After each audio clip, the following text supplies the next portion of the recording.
आज हम एक बहुत ही आम लेकिन गहरे विषय पर बात कर रहे हैं, प्रतिक्रिया और प्रत्युत्तर। हम्म। अक्सर किसी बात पर हम तुरंत भड़क जाते हैं या शायद बचाव करने लगते हैं बिना सोचे। हाँ, एकदम से। हमारे पास जो स्रोत सामग्री है वो इसी तात्कालिक प्रतिक्रिया, जिसे रिएक्शन कहते हैं, और सोचे समझे प्रत्युत्तर यानी रिस्पॉन्स, इसके बीच के फर्क और वो चुनाव की ताकत पर रोशनी डालती है। हाँ, और ये सिर्फ शब्दों का खेल नहीं। नहीं, बिल्कुल नहीं। ये चर्चा इस बात पर है कि हमारी जो ये अचानक वाली भावनात्मक प्रक्रियाएं हैं, वो असल में हमारी जिंदगी को, हमारे रिश्तों को, यहाँ तक कि हमारी मानसिक शांति को कैसे दिशा देती हैं। सही कहा। और कैसे होशपूर्वक एक प्रत्युत्तर चुनना वो कहीं ज्यादा बेहतर नतीजे ला सकता है। स्रोत बताते हैं कि ये समझना जरूरी है कि ये दोनों हमारे अंदर काम कैसे करते हैं। बिल्कुल, स्रोत सामग्री कहती है कि प्रतिक्रिया जो है वो बिजली की तरह कौंधती है, सीधी, अक्सर बिना सोचे समझे, और हमारे अतीत के अनुभवों से,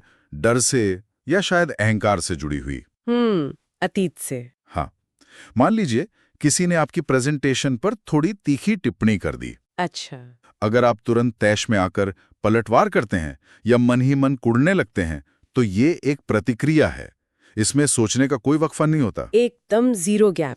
मनोवैज्ञानिक नजरिए से देखें तो ये सीधे दिमाग के फाइट या फ्लाइट सिस्टम से आता है, जिसे एमिगडाला नियंत्रित करता है। एमिगडाला, हाँ। ये हिस्से हमें खतरे से बचाने के लिए विकसित हुए हैं, लेकिन आज की दुनिया में एक ईमेल या किसी की जरा सी बात पर भी ये वैसी ही प्रतिक्रिया दे देते हैं जैसे किसी जंगली जानवर के सामने हो। अरे हाँ, ये तो होता है। हाँ, और ये आवेग में लिए गए फैसलों को बढ़ावा देता है, तो सामाजिक स्थितियों में अक्सर नुकसानदेह होते हैं। बिल्कुल। हाँ, इसके विपरीत प्रत्युत्तर स्रोत इसे एक सचेत, विचारशील और संतुलित प्रक्रिया बताते हैं। हाँ। ये तब होता है जब हम उस तात्कालिक आवेग और अपने एक्शन के बीच एक छोटा सा जैसे पॉज बटन दबाते हैं। हाँ, वो ठहराव। रुकते हैं, स्थिति को समझने की कोशिश करते हैं, अपनी भावनाओं को देखते हैं और फिर जागरूकता के साथ, न कि सिर्फ भावना के बहाव में कोई कदम उठाते हैं। उसी प्रेजेंटेशन वाली टिप्पणी के उदाहरण को फिर से लें। हाँ। प्रत्युत्तर ये हो सकता है कि आप एक गहरी सांस लें और शांति से पूछें, आपकी प्रतिक्रिया के लिए धन्यवाद, क्या आप थोड़ा और बता सकते हैं कि कहाँ सुधार की गुंजाइश है? कितना फर्क है ना? यह दिमाग के अगले हिस्से प्रीफ्रंटल कॉर्टेक्स से आता है। यह हिस्सा तर्क, योजना और आवेगों पर नियंत्रण रखने का काम करता है। यही वो स्पेस है, वो जगह जहां हम चुन सकते हैं। और इस चुनाव का असर, जैसा स्रोत बताते हैं, वाकई बहुत बड़ा होता है। लगातार प्रतिक्रियाएं करने से क्या होता है? रिश्ते उलझते हैं। हाँ, तनाव बढ़ता है। बाद में पछतावा होता है। सोचिए, अगर कोई सहकर्मी देरी से आता है और बॉस बिना सुने ही चिल्लाना शुरू कर देता है। ओह। नतीजा? डर, नाराजगी, और शायद वो सहकर्मी नौकरी ही छोड़ दे। संवाद का रास्ता ही बंद हो जाता है। बिल्कुल। जबकि एक सोचा समझा प्रत्युत्तर क्या करता है?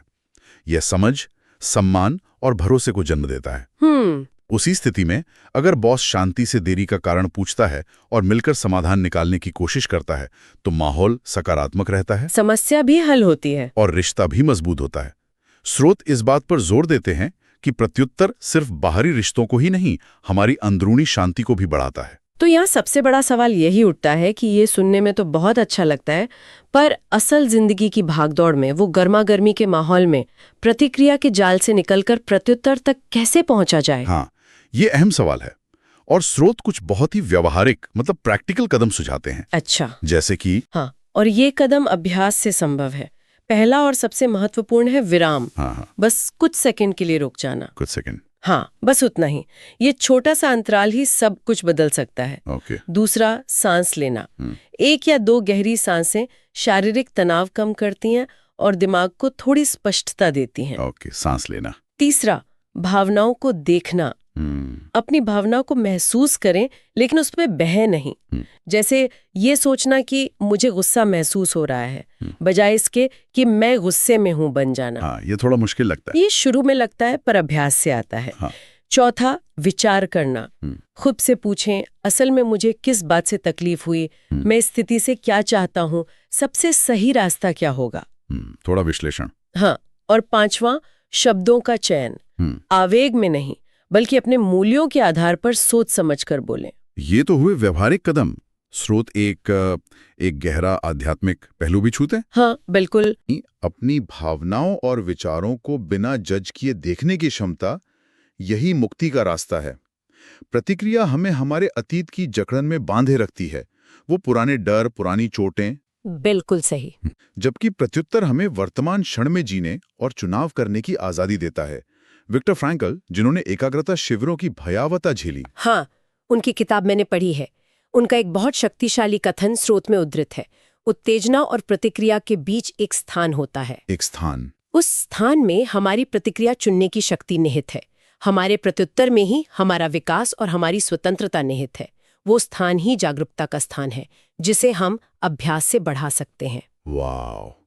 मतलब हर उत्तेजना और हमारे एक्शन के बीच वो एक पल है जहां हम चुन सकते हैं। हाँ, वही चुनाव का पल। तो इस पूरी बातचीत का निचोड़ शायद यही है कि हर स्थिति में हमारे साथ जो होता है और हम उस पर जो करते हैं, उसके बीच एक बेहद कीमती पल होता है, चुनाव का पल। बिल्कुल। तुरंत प्रतिक्रिया कर देना शायद आसान लगे, लेकिन रुक कर, सोच समझकर प्रत्युत्तर देना कहीं ज्यादा शक्तिशाली और सार्थक है।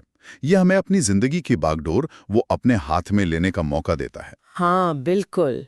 और जाते जाते एक विचार छोड़ जाती हूँ। जरूर। अगर हम अपनी तात्कालिक प्रतिक्रियाओं के पीछे छुपी गहरी भावनाओं और जरूरतों को समझना शुरू कर दें, तो क्या ये हमें अपने पुराने भावनात्मक पैटर्न को तोड़ने और वर्तमान क्षण में ज्यादा ऑथेंटिकली, ज्यादा सचेत रूप से जीने में मदद नहीं करेगा? बहुत गहरा सवाल है। इस पर जरूर गौर किया जा सकता है।